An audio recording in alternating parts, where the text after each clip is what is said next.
Sadly, there's been a tragic outcome to the Madeline Soto case going on right now, but there seems to be way more beneath the surface with her mother, the boyfriend. The whole thing just isn't sitting right, and we're going to talk about it in today's video.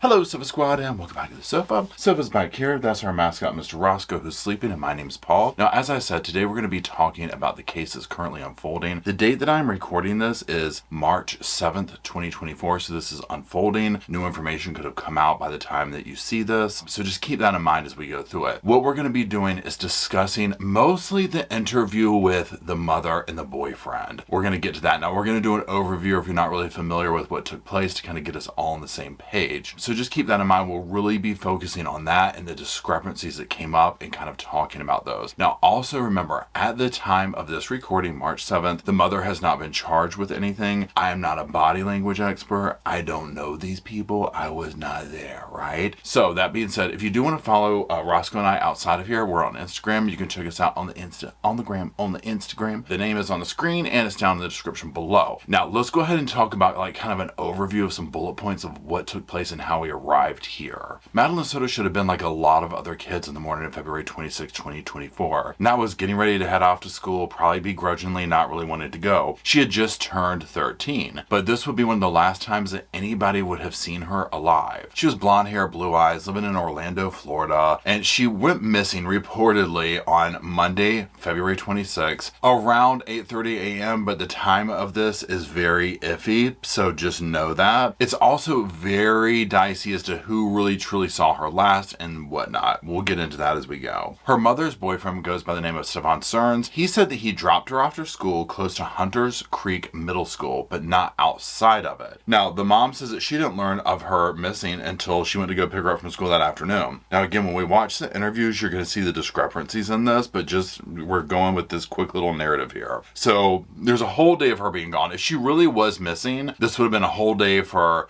if she was abducted or ran off or whatever for her to have, gotten to a lot of places. But again, that was on the notion that she was still alive, and that was that. However, when authorities search her phone, they see messages saying, stuff like she wanted to live in the woods when she turned 13 and this kind of stuff. So at first they were like, well, maybe she ran off, and people, of course, are searching the surrounding areas, and they do this over the next few days. However, by that Thursday night, police would find evidence that shook them to their core. They would meet with the mother and let her know that this had become a search for Madeline's remains. Like we're not looking for her alive at this point. The cops had video evidence of the boyfriend discarding Madeline's backpack and school-issued laptop in the dumpster behind the apartment complex. Now, I'm going to actually quote one of the videos here from the officer speaking, and it says, at 8:19 a.m., we have evidence that shows Stefan Cerns returning to the complex and Madeline was visible in that vehicle. We believe she was already dead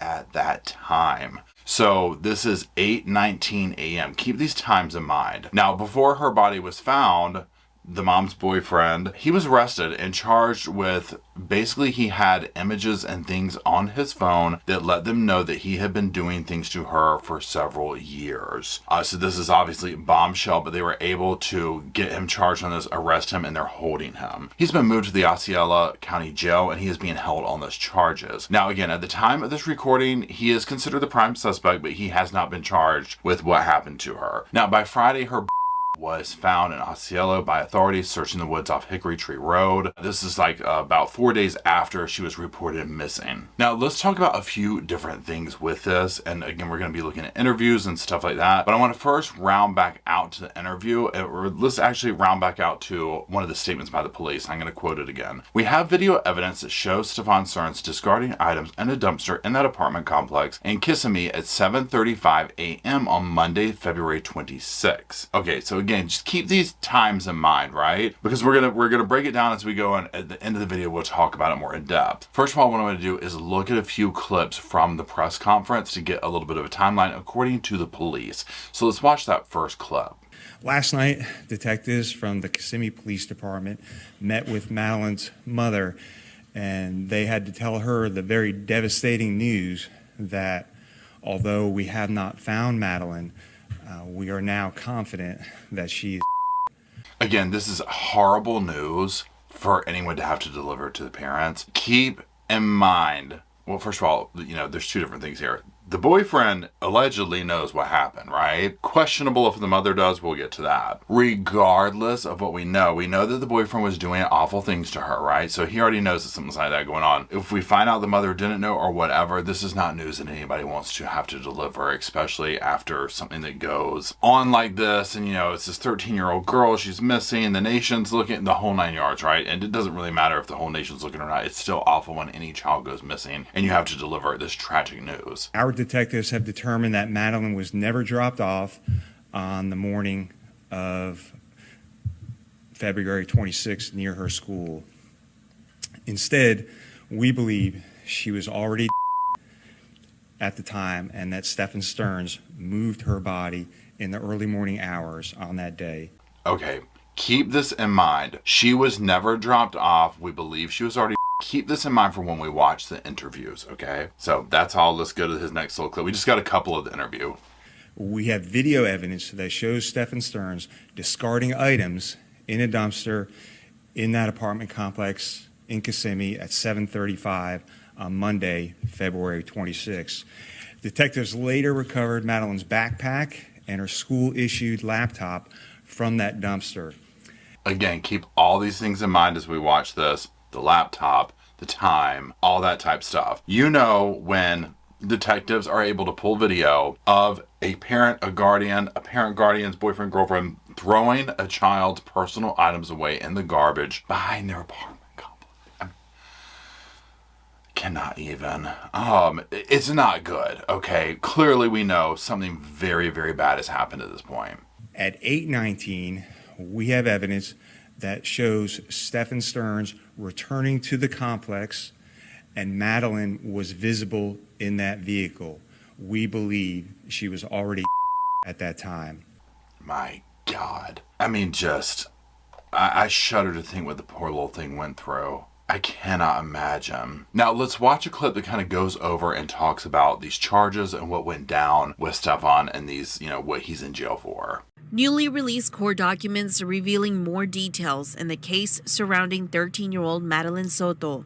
Investigators say her mother's boyfriend, Stephen Stearns, is accused of for years. They say Stearns tried to reset his cell phone the day Madeline was reported missing, but detectives were still able to recover what they say are pictures and videos dating back to 2022, when Madeline was just 11 years old. The document reads, upon reviewing the contents of Stephen's phone, several images and videos were located which depicted the missing juvenile. Just awful. He's going to fare real well in there, I'm sure. Now, here's the thing.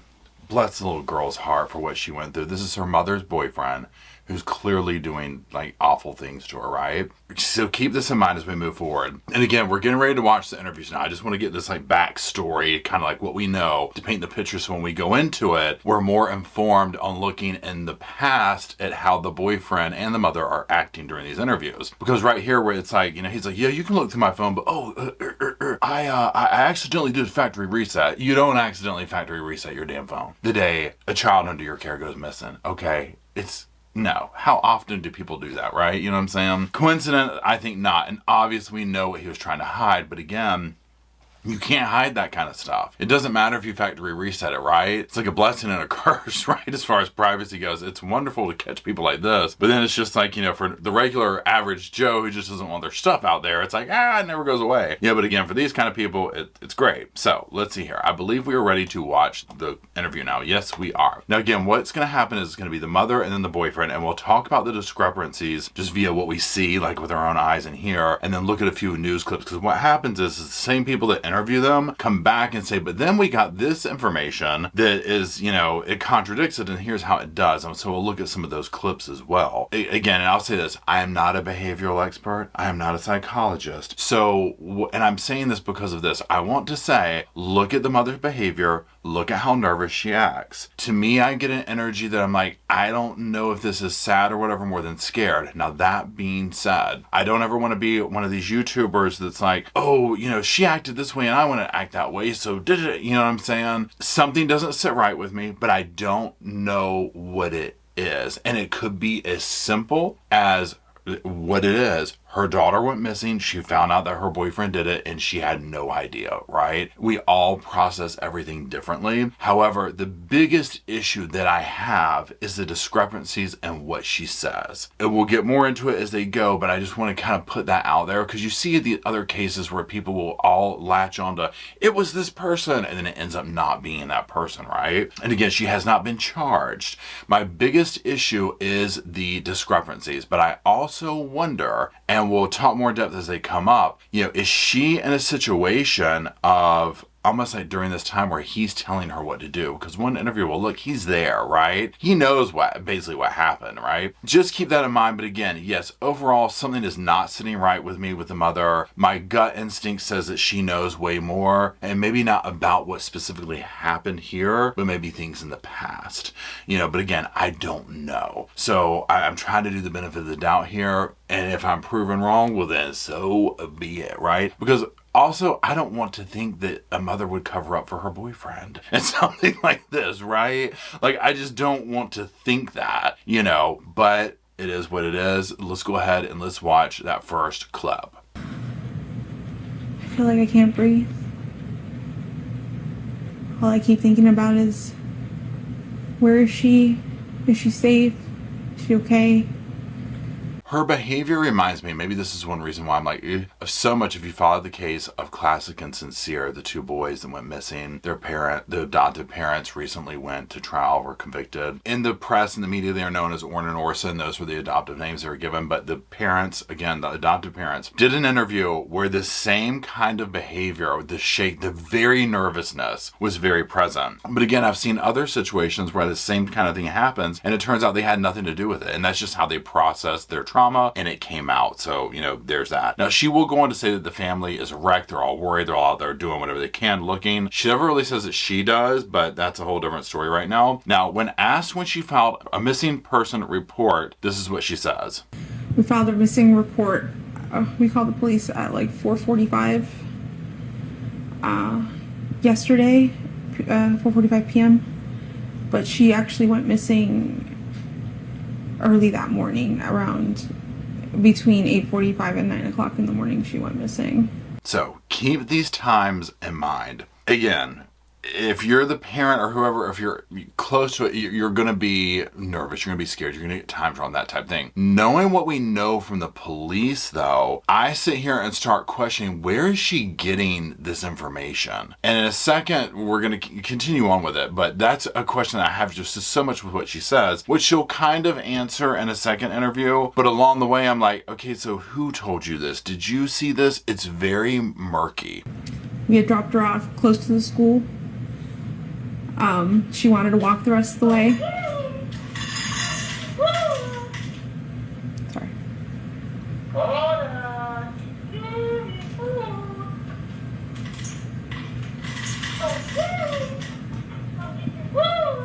I just now figured out that was the cell phone ringing, saying, come get your phone. I was like, do they have a bird? Okay, so a couple of things to this. First of all, notice how she stops and closes her eyes and she's waiting. She's kind of trying not to laugh.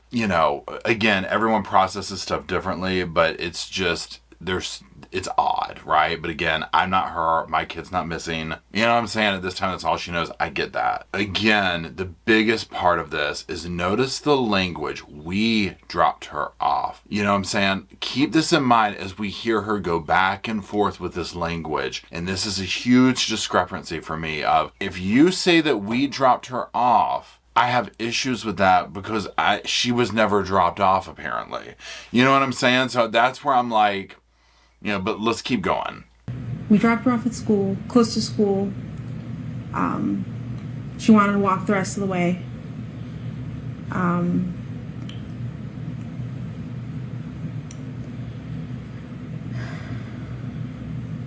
not sure what I'm allowed to share. You share whatever you feel comfortable. Okay, a couple of things with this. Once she stopped and just kind of looked like, she looked so lost and exhausted, and then to come and say, I don't know what I can say.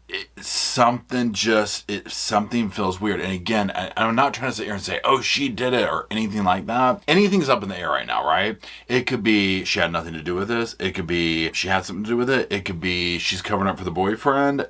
Anything's possible. I just get like there's a heavy burden on her, and that heavy burden could be the boyfriend sitting over here telling her almost like you better say what you're going to say kind of a situation, right? Again, we dropped her off near the school, near this. This is the energy I get. Okay, you know how kids get, especially this age, where it's like, Mom, Dad, drop me off like around the corner. I'm too embarrassed to be seen with you. Like that vibe. And this might have been how she was, right? So it's almost like they're going back to that. But again, I have a major issue if she's saying we dropped her off. I was physically there to drop her off because this didn't happen, right? So that's where it's like, okay, and this is what leads me to think, is she repeating what she is being told by everybody, as opposed to just being like, I don't know. He went and took her. That's all I know. You know what I'm saying? And now she's gone. And now she's, her body was found, right? She didn't know that at this time, but you get where I'm going with that. Yeah, she was spotted walking by the church, by the middle school, on the cameras. They saw her hang out in the parking lot for a little bit and then get up and leave. They didn't see a vehicle or anything else. They just saw her walk away around 9 a.m. heading towards the school, but she never made it. Okay. Major. Keep this in mind, because we're going to listen to it again here in a little bit, and they're going to be like, where did you see this? Because this, to me, when I'm listening, this is what doesn't make sense about everything. Is she's like, oh, she was on camera doing this. And I'm like, okay, but the cops are saying they saw your boyfriend with her body at this time. You know what I'm saying? So this is what leads me to think she's just repeating back, basically saying what she's being told to say. And it could be from a nefarious way or a naive way or I'm frightened for my own life way. You know what I'm saying? Now, things could be a little bit different now that he's behind bars. And again, by the time you watch this, they could have done something and charged everybody or not. You know what I'm saying? Like, I don't know, right? It's the very early morning of March 7th right now while I'm filming this. So, we'll see. She, from time to time, she will leave her cell phone at home accidentally. And that's actually what happened yesterday. She left her phone at home. She went to school.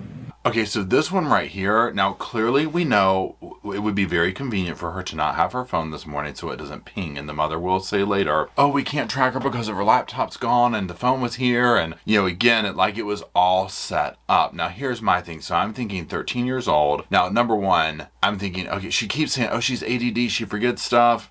Get it, got it. And people who have kids out there or who went through kids at this age that I didn't have cell phones when I grew up. Would it be normal for a 13-year-old girl to leave her cell phone at home? Or would that be that thing ain't leaving her side? You know what I'm saying? Because when the mom said this, I didn't know how to take it. And everybody's different too, right? I mean, you never know. Each person's different. And I shouldn't sit here and try and make a blanket statement for all 13-year-old girls how they act with their phone. But it's just so convenient. Like, oh, she forgets her phone sometimes, and that's what she did yesterday. And I'm like, well, isn't that convenient? And again, not necessarily blaming the mother. I'm mostly looking at the boyfriend right now and being like, clearly he did something, and so this is where I'm like, is the mom just saying this about the phone because he said, oh, she left her phone? We don't know what he said to her, and obviously the cops probably have gone over this with her at this point to be like, what exactly happened? Because she was never dropped off, she was never on camera, your boyfriend had her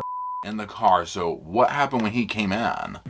What was the last thing, I guess, the conversation that you two had, you and your daughter? We spoke about her birthday party. She had a birthday party on Sunday. She had a great time. I couldn't make it because I was working. Now, this next statement I'm going to make, I am not trying to shame anyone or anything like this for having to work and put food on the table. Okay, get it, got it, good. Here's my thinking. I'm like, this is your daughter's 13-year-old birthday. This is pretty major. And you're not there because you're working? Like, was there not any planning of this? Like, I guess to me, I'm like, did you have to go in unannounced? It just seemed odd, that I was just like, oh, you weren't there for that? Okay. But again, I don't know her situation. She might be like, look, I'm working 3 different jobs. You know what I'm saying? So I get a little bit more, but these are just the little nuances and the textures of this that, again, I'm just like, okay, but she had other family members there. She was very happy. She was very this. She was very that. But again, it's the timeline of all this that is the biggest concern. Now, before we watch this next clip, remember what she just said about dropping her off at school, okay? Keep that in mind as we watch this next clip. I was the one who took her to school in the morning. That was my partner. But yeah.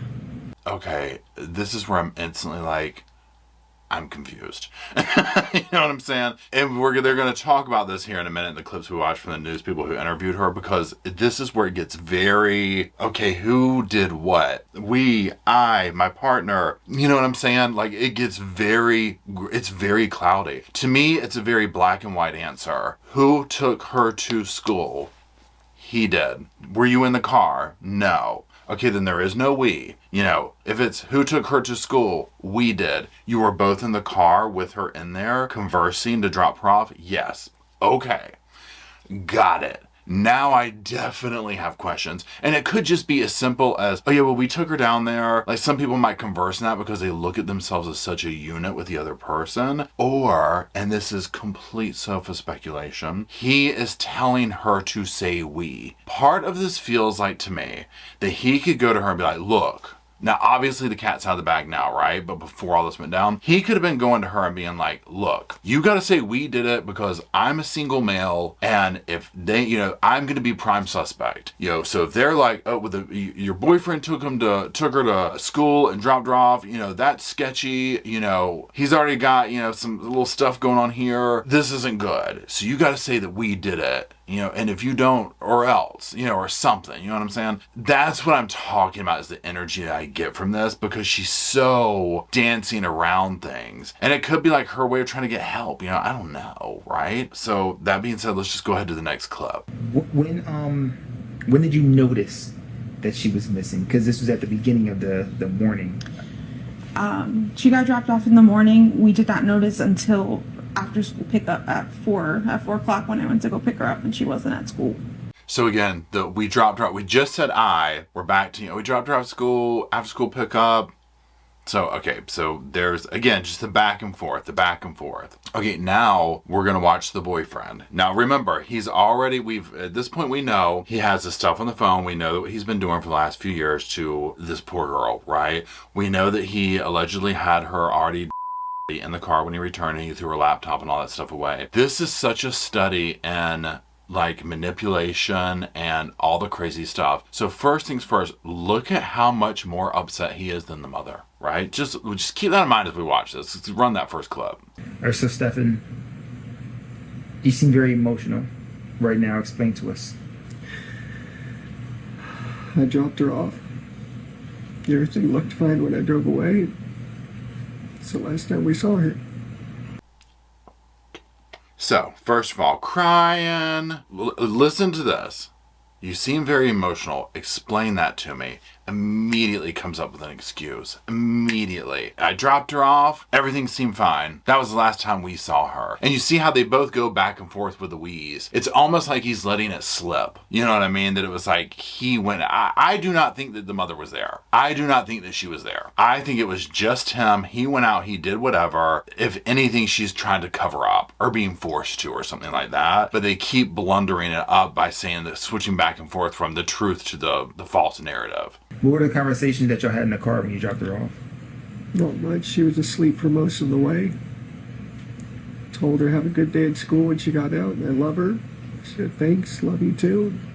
That part about she was asleep absolutely haunts me. There's a reason he said that. Now we know that the cops were like, well, the was in the car, we saw it. So I think he's making a reason up, like he's trying to play it off, like, oh, she slept. You know what I'm saying? Now this whole part about, oh, I got there, she said, I love you and all this. Notice he looks down. And again, I'm not some body language person, but just think about your regular conversations you have throughout your day with people who might give you this red flag energy where they won't make eye contact, they look down at things, that type stuff, right? That part just was like so weird. But the biggest thing for that clip was she was asleep. And I was just like, he's making up excuses. He's coming up. He's telling you what happened in a way. Are you, in a sense, blaming yourself? It's hard not to. Why? I dropped her off early. I could have waited longer. She looked okay. She was walking towards the school when I saw her. It was like any other day, so I went on with my day. It's hard not to blame myself. Can't roll my damn eyes hard enough. It should be very easy. Again, remember, at this point, we know so much more. So that's what's psychologically fascinating, is we know this man is lying through his teeth, right? And they're like, well, what did you talk about? It was like any normal, thing or whatever. Again, he's telling you, I think, what he's thinking. I dropped her off early. He maybe created the narrative of, I got to go do this or something. There's a reason why he did that. That probably in his mind was like, I'll drop her off early. And that would give her a reason to have to like do stuff and play around school or do whatever. And that's when something could happen. And I'll drop her off and say I did it around the corner, and then nobody will know because nobody else will really be around. You see what I'm saying? Now, I don't know that for a fact. This is just me sofa speculating, but I feel like this is something along those lines. And we looked all up and down the road, all our communities, and there was nothing helpful. None of the cameras were pointing the street. Nothing, which in 2024 was surprising. Did you see that? Let's roll it back one more time, that little part right there. Which in 2024 was surprising. That right there, that is surprising to me. Now, I don't know what they call that. If that's dupers, I don't know. You have to go one of them channels that does that fancy, stuff. But to me, when he did that, again, it's just that common sense, sixth sense, whatever, spidey sense you want to call it, that I was like, oh my God, he's like telling us how he thinks he got away with it. Like, I can't believe you idiots don't have more cameras out here. You would have caught it all on camera, which, trust me, I get what he's saying, right? In 2024, I'm like, the whole thing was not on camera, right? I'm just waiting for them to say he went to Walmart during this, okay? Literally just waiting for that evidence to come out. He has Walmart written he incorporated Walmart into the crime somehow, some way, right? He just seems like that. So that part haunted me, absolutely haunted me. Again, he's looking down, the whole 9 yards. We looked up and down the roads. We know that he knows that she wasn't there. And that's the whole thing of when we see these situations like this where the person is, going along with, even though they know where the body is or whatever, it's haunting to me. Now, they'll go on with this conversation. He says that the unknown is just killing him, and just, oh my goodness, I can't. And again, it's psychologically fascinating to be like, here is what appears to be a human being, right? It comes in the shape of a human, but that's about where it begins and ends, because behind the scenes, he's been doing this for a few years. He threw her stuff away, was in the car. That's what we know right now, right? God knows what else we're going to find out, but he's able to get up there and cry and that whole thing. Although I didn't really see any tears, so there's that too. Now, let's revert back to another interview, I think it's like a Fox station, talking to the mother, and let's look at a couple of clips from there, and then look at some of the discrepancy clips. Jen, go ahead and tell us what's going on with Maddie. Well, Monday morning, we took her to school. We dropped her off close to school, across the street from a church, which is it's right next to the school. She crossed the street and walked to school, what we thought walked to school. My boyfriend who drove her to school drove away at that point. Bam, bam, bam. Now listen to this. This reporter is getting ready to ask her the question, where did you see this video? So a couple of things. Number one, notice he is in the background, okay? He's in the background. Number two, the last thing she said, she just talked, we. My boyfriend drove her to school. Okay, bam, the clarity. You were not there. So let's get rid of the we. That might be how you talk at home and with your friends and all this. We're in a thing about your daughter. We're trying to find your daughter. We need to dot I's and cross T's and get real damn specific. So the we and the I interchanging's got to go. You just said your boyfriend drove her. So bam, he's alone with her. We've done that. Now before, listen to how confident she is telling you about this video. Like she was there, like she just finished pressing play. I was going to say the VCR, but whatever. Whatever people watch this stuff on these days, you know what I'm saying? Look at how confident she is. Now let's listen to the next few clips here. It was seen on video footage that she hung out in the parking lot of the church for a few minutes and then got up and walked towards the school. But she never made it that walk and that was around 9 a.m. when she got up. She never made it to school after that. Again, he's sitting right behind her. Now we have 9 a.m. 9 a.m. Okay. She was seen on the video. It shows this, all very red flag behavior. This is where I'm coming from, the level of, I feel like, and I'm not saying this is what happened, but almost a scenario where she's got a gun pointed to her back. She's like, we dropped her off. The video showed this. You see what I'm saying? Like, that's the energy I get. But again, I don't know. I was not there. But that's the energy that I'm getting. He seems like a very just ominous energy behind her. Let's go on to the next clip. Drove around and I didn't see anything. I drove back to the school. The school was closed. I emailed one of her teachers. They confirmed that she was absent all day. The only thing I wanted to show this for is, again, he's still sitting back there. This is when she realizes the daughter's missing. Now, again, I get at a certain point, it's like, well, maybe she went to mom's work. The last thing I think a parent's thinking is this, number one, like they're completely gone and missing, or they ran away or whatever. So I can see going through a few emotions before dialing 911, right? But then my question is, well, how long did it take you? Because you're talking about, I emailed the teacher, I did this and I did that. And again, my panic, and probably because we know what happened, but I'm like, she's missing, she's gone, you're taking time to email the teacher. You know what I'm saying? Like, I'm just like, okay, at this point, I would be flipping out. So she left her phone at home, so there's no way to trace her.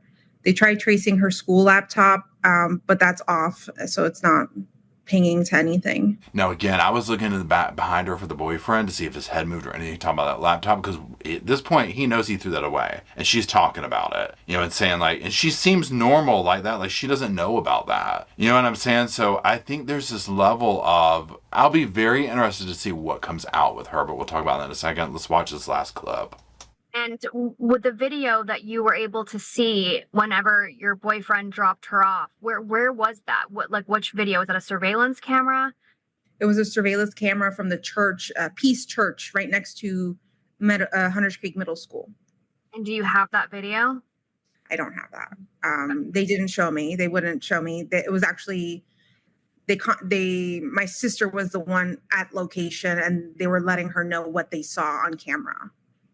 Okay. But they didn't show it to any of us. Got it. Okay. Okay. She never saw the video. At this point, I think it was mistaken identity. You know what I'm saying? So my sister was the one that was there. They saw the video, she was seen doing this. I'm like, well, how was that possible if she was seen by the police on surveillance coming back? You know what I'm saying? Like, this is the part that it doesn't make sense. But again, the way that she talks, Jennifer here, she's been speaking in all these interviews as if she literally was watching this video, and then only when pressed, oh, I actually didn't see it. And it's like, I mean, I don't know. And maybe if we just watched too much true crime to where I would think I would speak in this way. Like, okay, well, I didn't actually see the video, news reporter, but this is what I was told that it said or it showed. In that context, just to give everyone context of like, look, I'm repeating secondhand information from what everyone's telling me. I still can't get past the we. The we dropped her off. The we did, I can't get past that. Now, that being said, let's go back now and watch a couple of clips from the same agency that interviewed her in the first thing, calling out some of these discrepancies, and let's talk about them now. At that point, her daughter Madeline had been missing for one day. She told us that Stephen Stearns, her boyfriend and now the prime suspect in Madeline's had taken the teenager to school. She said the last conversation she had with the 13-year-old was the night before. But this report we got a hold of today shows she told deputies she saw her daughter the morning of her disappearance. So which is it? You know what I'm saying? Which is it? So there's two things here. Three things. Number one, she's a distraught mother who's discombobulated because her child's missing and now and doesn't know what to do and is getting confused. That's one. Number two, the boyfriend was telling the mother what to say. You better say this or else. I'm the one who. We don't know if she's in some toxic relationship with him. I mean, it sounds like it, right? He was obviously doing horrible things to the daughter, so we don't know how that played out. Number three, she had something to do with it and she's covering her tracks. You know what I'm saying? So there's many options there. We just don't know at this point. Again, it's March 7th, early morning hours here. But that part right there of these discrepancies of, oh, well, I talked to her here, or I didn't talk to her there. There shouldn't be that in this situation of my child is missing. To me, that's not a big thing you would get confused on asking for, yesterday or the day before, when was the last time you talked to your kid? Was it the night before or the day of? You know what I'm saying? But I don't know. I'm not her. Jennifer Soto told us last week that the last conversation she had with her daughter was about her 13th birthday party the night before Maddie disappeared. I told her goodnight, and that was it. But according to documents, Sunday night was not the last time Soto saw Maddie.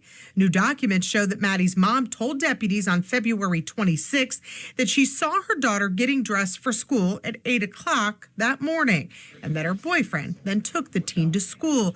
But since that initial report was taken, we learned from the Orange County Sheriff that Maddie was likely earlier than that. Okay, couple of things. That last clip where they show her consoling him, you can tell he's playing the, I'm just so sad, what if I do? You know what I'm saying? Again, why are there discrepancies like this being shown? This is what I have an issue with. And the question is, why are they there? What is the reasoning for them? Those three things. Is she a distraught mother who's getting confused? Is she covering up for her boyfriend, or does she have something to do with it? These are the questions that I have, and I think we'll get an answer to them any day. Starting with our interview of the couple. Her mom told us last week. We dropped her off at school, close to school. She wanted to walk the rest of the way. But in that same interview, then said, I wasn't the one who took her to school in the morning. That was my partner. But yeah. Notice how she stops after that. But yeah, it's like she goes, I swear to God, I'm leaning toward she's being told by him what to say. I think there was a level of her covering up his actions, and again, time will tell, but we'll see. Let's watch this one last clip and then we'll kind of do an overview. So this initial report also shows that Stearns told investigators that after Maddie got out of his car, she stopped to look in that book bag before he drove away. That same book bag was found actually in the dumpster. After her, he then said he went home for about an hour after going to the vape store and running errands. He was home that day until 2:30. Detectives say a tip showed him changing a flat tire not far from where the little girl's was found. So here's the thing. Lie after lie after lie, but a lot of them are also coming from the mother, right? We know for a fact that he had, I'm not the detective. He, for sure, probably knows what happened to her, right? 100%. He threw her book bag away. I mean, come on, right? But we'll have to see. It's the mother that I'm confused about at this point.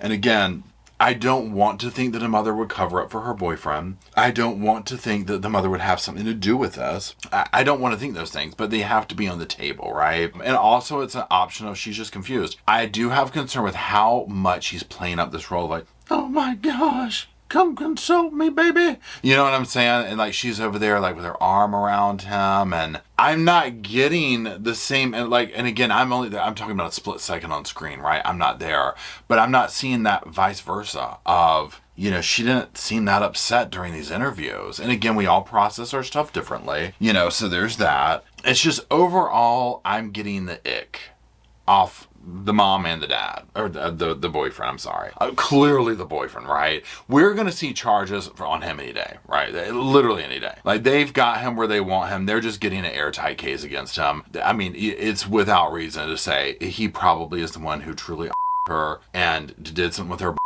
and the whole 9 yards. They're just getting the charges up for him. So then it's the mother that I'm waiting to see if she'll be charged. They could be playing the whole thing of like, no, everything's fine right now, just to keep her talking and doing that whole game, waiting for her to catch some charges too. Because again, if it's as small as obstructing justice, there's that. If she was covering up for the boyfriend, because some of her stuff does seem authentic, where she kind of like, what she was missing, it almost seems like this is how it could go down, and this is Sofa speculation, where she was not involved in the actual, whatever happened to Madeline. She's going through the things, she goes to school, this is all authentic, she's not there, I text, I do this, I do that, and then when it all starts unraveling, the boyfriend's lying to her, and be like, well look, I was the one who dropped her off, you better say that we did it, or they're gonna think I had something to do with it. It's like, okay, well, I don't want to get you in trouble too, so I'll say we. You see what I'm saying? Like that kind of a thing, as she's doing this covering up and not getting to the whole level of like, girl, like, the call is coming from within the house, okay? This man is trouble. I shudder to think what that poor little girl had to live through, especially the last few years of her life, and especially those last few minutes of her life. So we're gonna follow this. Probably by the time you watch this, there will be another update that has come out or whatever, but we'll keep our eyes on it just to see what takes place. Thank God, again, I'll say it 100 times, that the boyfriend is behind bars. I think he'll be hit with charges, and now we just wait to see if the mother gets hit with anything at all, if more truth comes out, if she was under duress from him, or if she truly was just actively covering for him or had something to do with it, or, you know, none of those things at all. So we will see.